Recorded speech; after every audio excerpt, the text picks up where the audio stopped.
সিনেমাতে দেখায় না যে একদম বাতাস আসে, হিরো আসে, তো হয়তো বা সেও এমন নিয়ে আসবে। আমি সাকিব আল হাসানের অনেক ভক্ত, তো উনি খেলতে পারতেছেন না, এই জন্য আমি খুবই কষ্ট লাগতেছে, এই জন্য তার একটা বই কিনতে আসছি আমি। আলহামদুলিল্লাহ ভালো, এখানে পরিবেশটা অনেক সুশৃঙ্খল আছে, সবকিছু সাজানো আছে, মানে প্রয়োজনীয় সবকিছুই কাছাকাছি আছে। এটা এখন কখন যে আমার হাওয়াটা আসবে আমি তো নিজেও জানছি। সিনেমাতে দেখায় না যে একদম বাতাস আসে, হিরো আসে, তো হয়তো বা সেও এমন নিয়ে আসবে। আমি কোথাও গেলে কোনো মানুষ খুঁজি না, কেউ আমাকে খুঁজবে, আমি কেন কাউকে খুঁজে নিব? সে অনেক ভালো হতে হবে, অনেস্ট হতে হবে, সৎ হতে হবে, লয়েল না। টাকা পয়সা আমার তো আহামরি টাকা পয়সার প্রয়োজন নেই, কারণ টাকা পয়সা মোটামুটি অল্প হলেও চলবে, বাট দিন শেষে যাতে ভালোটা থাকা যায়। কিছু কিছু প্রবাদ আছে না যে ভালো লাগার 2 টাকার বাদামও কিন্তু অনেক মজা, আবার ভালোবাসার যেখানে ভালোবাসা থাকে না সেখানে লাখ টাকার অনেক কিছুও কিন্তু মজা নেই, তাই না? ঘুরবে ফিরবে তাতেই আমার ভালো লাগবে, তাকেই আমি পছন্দ করব, নো ওয়ে। কারণ সে আমাকে ভালোবাসবে, হ্যাঁ, সে আমাকে যদি 10 টাকার বাদাম কিনে দেয়, হাতে হাত রেখে হাঁটবো, এটাই তো।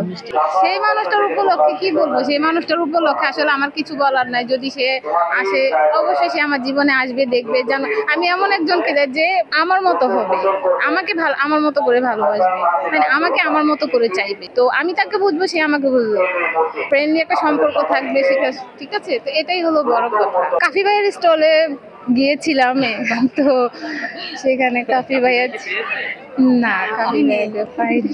নো, আমি কাউকে মিস করি না, মানে এমনি দেখেছি তো এই জন্য বলছি আর কি। আমি কাউকে মিস করি না, আমাকে সবাই মিস করে কিনা সেটা আমি জানি না, তবে করলেও করতে পারে, এটা অস্বাভাবিক কিছু না, হয়তো অনেকে করে, বাট আমি জানি না। কিন্তু আমি কাউকে মিস করি না, না আমি কখনো কাউকে ফলো করি না। আমি নিজেই তো কবি হওয়ার চেষ্টা করি, আমি নিজে একাই তো 100, আবার আমি কার সাথে আসবো? আমি এই যে আমার কাজিন সহ নিয়ে আসছি। বসন্ত মানে হচ্ছে নতুন সবকিছু, নতুন গাছপালা, সবকিছু ফুল হচ্ছে, সবকিছুই নতুন, সুন্দর লাগে পরিবেশ। শীতকালের যেরকম একটা উদাসীনতা থেকে এখন বসন্ত তো সবকিছু সুন্দর ভাবে নিয়ে আসে না।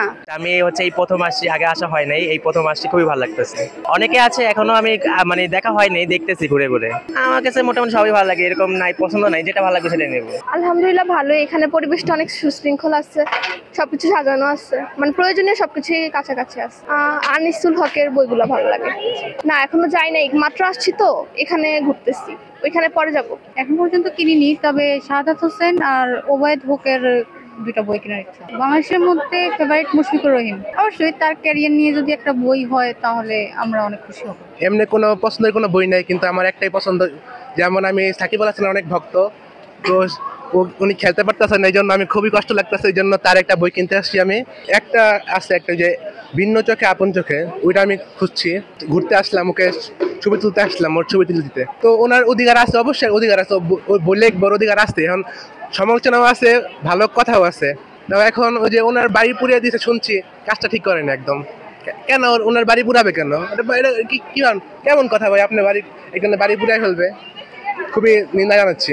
আপনার প্রোফাইল পিকে নিজের ছবি রাখবে, সাকিবের কেন? আমার ভক্ত সাকিব, আমি সবসময় সাকিব থেকে ওর দেখা খেলে, ওর খেলা দেখে বড় হয়েছে, এখন ওনার পছন্দ আমার অনেক।